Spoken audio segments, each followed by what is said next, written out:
السلام علیکم، welcome to my YouTube channel daily night story. اگر آپ میرے چینل پر نئے ہیں تو پلیز چینل کو سبسکرائب کر لیں اور بیل نوٹیفیکیشن کے بٹن کو بھی آن کر لیں تاکہ آپ کو ملتی رہے ہر نئی چینل اپڈیٹس۔ آپا کیوں رو رو کر خود کو اتنا ہلکان کر رہی ہیں؟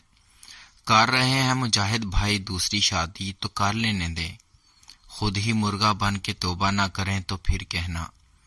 صوفے پر لیٹے ہوئے مزے سے پاپ کارن کھاتے ہوئے اس نے آپا کو مشورے سے نوازا۔ جانے کب سے اماں کے پہلو سے لگی مجاہد کی دوسری شادی کا رونا رو رہی تھی۔ مجاہد کی جگہ اگر عازم ہوتا نا تو پھر تم سے پوچھتی۔ آپا نے روٹھے ہوئے لہجے میں کہا۔ انہیں نازیہ کا مشورہ بالکل پسند نہیں آیا۔ قسم لے لیں آپا، جو منع کروں، بلکہ عازم ارادہ تو باندھے، ایمان سے ساری رسمیں کراؤں گی، اپنے ہاتھوں سے دلہن سجاؤں گی ان کی۔ اس کے چہرے سے ایک شکن تک نہیں آئی تھی۔ سچ کہہ رہی ہوں۔ اندر آتے اعظم نے اس کی بات سن لی اور فوراً تصدیق چاہی۔ 100% وہ صوفے پر اس کے لیے جگہ بناتے ہوئے بولی اور اماں اسے گھورتی رہ گئی۔ دیکھ لو پھر تم مکر نہ جانا۔ اعظم نے جیسے بات پکڑ لی تھی۔ کبھی نہیں، وہ اس قدر اعتماد سے بولی کہ راشدہ بھی اپنا غم بھول کر اسے دیکھنے لگی۔ نازیہ ذرا میرے ساتھ کچن میں آنا۔ اماں نے اسے حکم صادر کیا۔ ان کے پیچھے وہ کچن پہنچ گئی۔ پاگل ہو گئی ہو تم؟ کچن میں داخل ہوتے ہی اماں اس کی طرف تیزی سے پلٹی تھی کہ وہ اچھی خاصی گھبرا گئی۔ توبہ امی، دل نکال لیا میرا آپ نے۔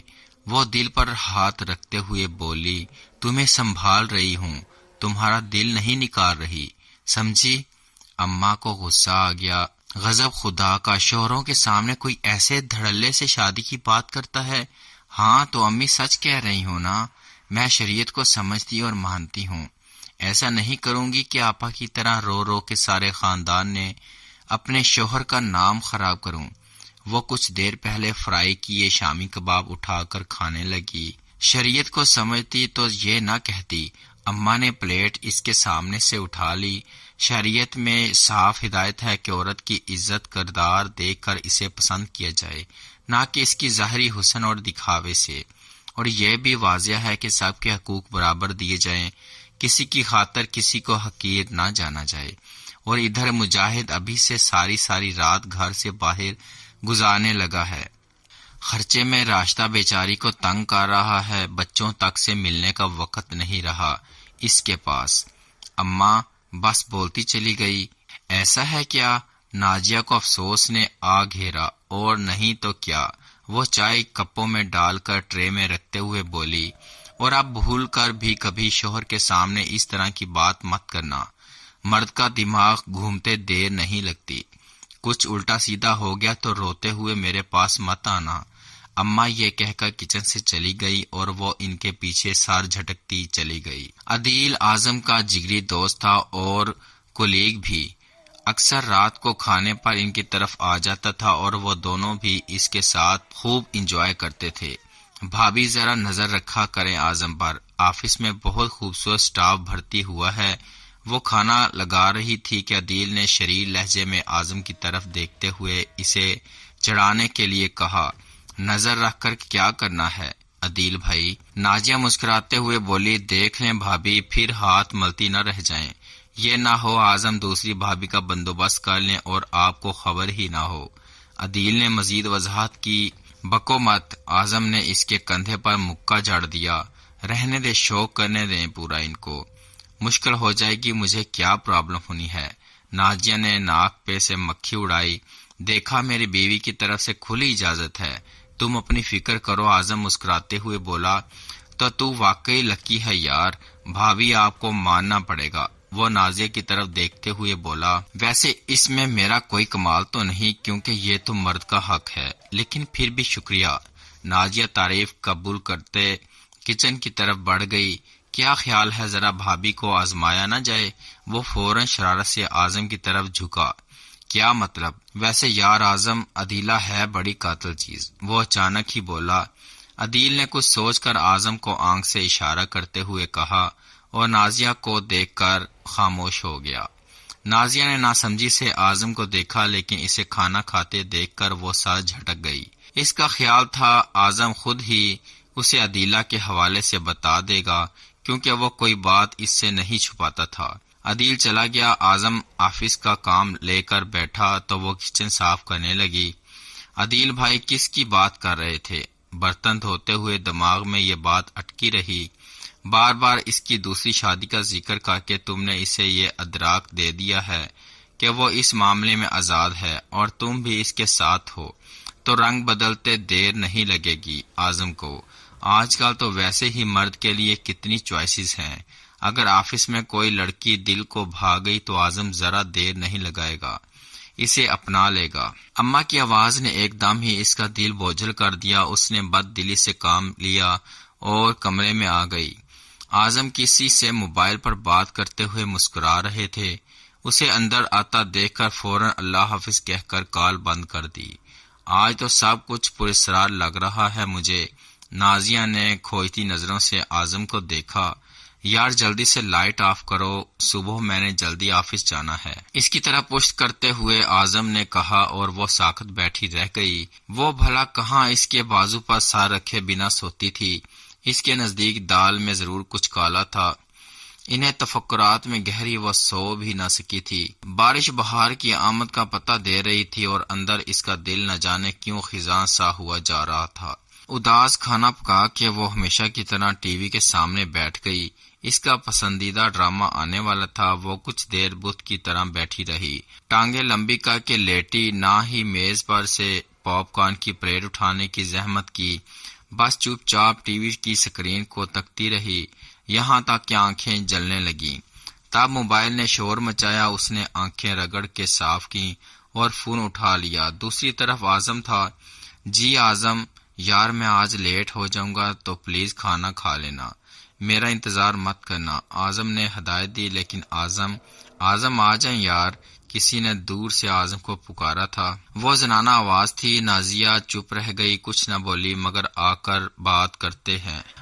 کر بات کرتے ہیں، ٹیک کیئر محبت اور عجلت بھرے انداز میں کہہ کر اس نے کال منقطع کر دی اور نازیہ کی پلکیں بھیگنے لگی تھیں۔ کہیں مجاہد بھائی کی طرح اعظم بھی کسی کولیگ کے ساتھ اس سے آگے کی سوچ سے روح تک کام گئی تھی۔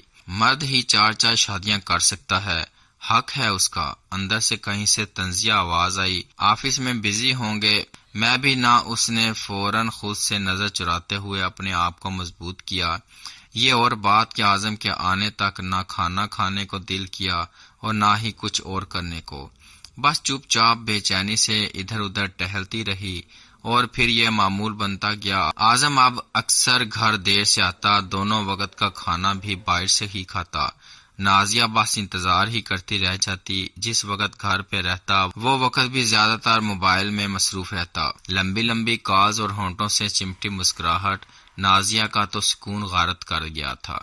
وہ فوراً اماں کے پاس دوڑی چلی آئی اور کرو ڈرامے۔ کتنی بار میں نے سمجھایا تھا کہ ہوش کے ناخن لو، سوتن کو جھیلنا آسان نہیں ہوتا، سب بڑے بول ہیں، لیکن نہیں، تمہیں تو بہت شوق تھا، اب کرو شوق پورے۔ پہلے اماں بہت برسی، پھر اس کے بعد آنسو بہتے دیکھ کر ان کا دل پسیج گیا۔ میں خود آ کر اعظم سے بات کروں گی، تم پریشان مت ہونا، اماں نے تسلی دی تھی انہیں۔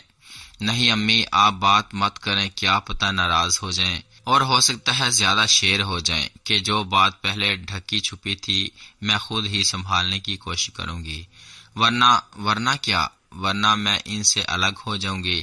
اماں، وہ سسک سسک کر رونے لگی، میں ان کے ساتھ کسی دوسری عورت کا سایہ بھی برداشت نہیں کر سکتی۔ اور اماں نے اس کا سر سہلاتے ہوئے ٹھنڈی سانس بھری۔ آج اس کی سالگرہ تھی۔ وہ بڑے دل سے تیار ہوئی تھی، نیو بلو کلر کی ساڑی جس پر وائٹ رنگ کے جگمگاتے موتی لگے ہوئے تھے، سفید کلر کی ہی لائٹ جیولری۔ آج تو آپ کو میری طرف لازمی پلٹنا پڑے گا اعظم۔ آئینے میں اپنے سراپے پر ستائشی نظر ڈالتے ہوئے وہ خود سے مخاطب ہوئی۔ آج ان کی دعوت تھی عدیل کی طرف، شام ہونے والی تھی، لیکن اعظم کا کچھ پتہ نہ تھا۔ اعظم میری برتھ ڈے کیسے بھول سکتے ہیں؟ بالآخر اسے مایوسی گھیرنے لگی۔ تبھی ڈور بیل کی آواز پر وہ دوڑتی ہوئی پہنچی۔ السلام علیکم بھابھی، ہیپی برتھ ڈے۔ عدیل پھولوں کا گلدستہ لیے کھڑا تھا۔ اس نے اداس مسکراہٹ سے تحفہ قبول کیا۔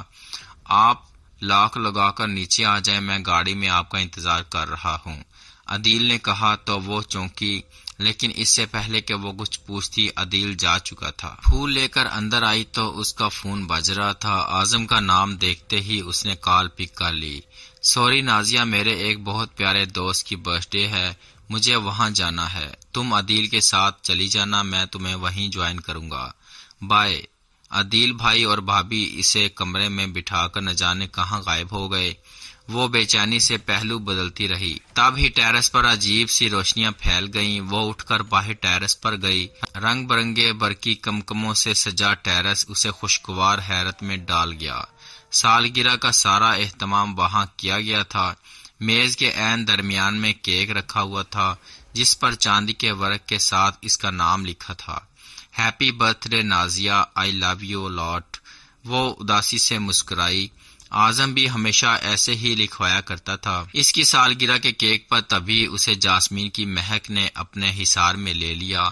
اعظم اس نے آنکھیں بند کر لیں۔ ایک آنسو بند توڑتا گال پر لڑک گیا۔ ہیپی برتھ ڈے اعظم کی جان۔ بھاری لہجہ اس نے جھٹ سے آنکھیں کھول دیں۔ اعظم، آپ حیرت اور خوشی دونوں اس کی آواز میں شامل تھے۔ تو اور کون ہو سکتا ہے آپ کے اتنے قریب؟ وہ مسکرا دیا، لیکن آپ تو وہ ابھی بھی حیران تھی۔ میں نے کہا تو تھا کہ میرے بہت پیارے دوست کی سالگرہ ہے، تو تم ہو نا میری سب سے اچھی دوست۔ اور وہ عدیلہ، وہ ابھی تک بے یقین تھی، خود چیک کر لو۔ اس نے عدیلہ کے نمبر نکالا اور کال ملا کر اسے دے دیا۔ وہ حیرت سے دوسری طرف جانے والی رنگ سنتی رہی۔ ہاں یار بولو، اب ہم اندر آ جائیں، ابھی بھی تیرا رومانس باقی ہے۔ کال پک ہوتے ہی عدیل کی مسکراتی آواز اس کے کانوں سے ٹکرائی۔ اعظم نے فون لے کر کال بند کر دی۔ اب پتہ چلا میرے لیے سب کچھ تم ہی ہو۔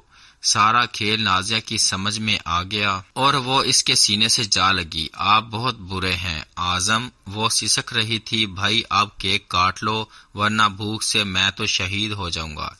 عدیل اور آمنہ اندر آئے تو وہ جھٹکے سے اعظم سے الگ ہو گئی۔ آپ نے بہت غلط کیا عدیل بھائی۔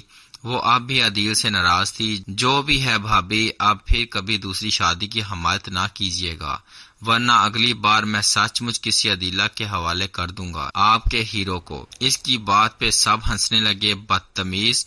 اعظم نے اسے آنکھیں دکھاتے ہوئے مضبوطی سے نازیہ کا ہاتھ تھاما اور نازیہ نے دل میں شکر ادا کیا اور خود کو اطمینان دلایا کہ اس کے اعظم کے دل میں صرف وہی تھی، صرف وہی۔ معزز سامعین، اگر آپ کو میری یہ کہانی پسند آئی ہو تو پلیز اپنا فیڈ بیک ضرور دیجیے گا اور اس کہانی کو اپنے دوستوں کے ساتھ بھی شیئر کیجیے۔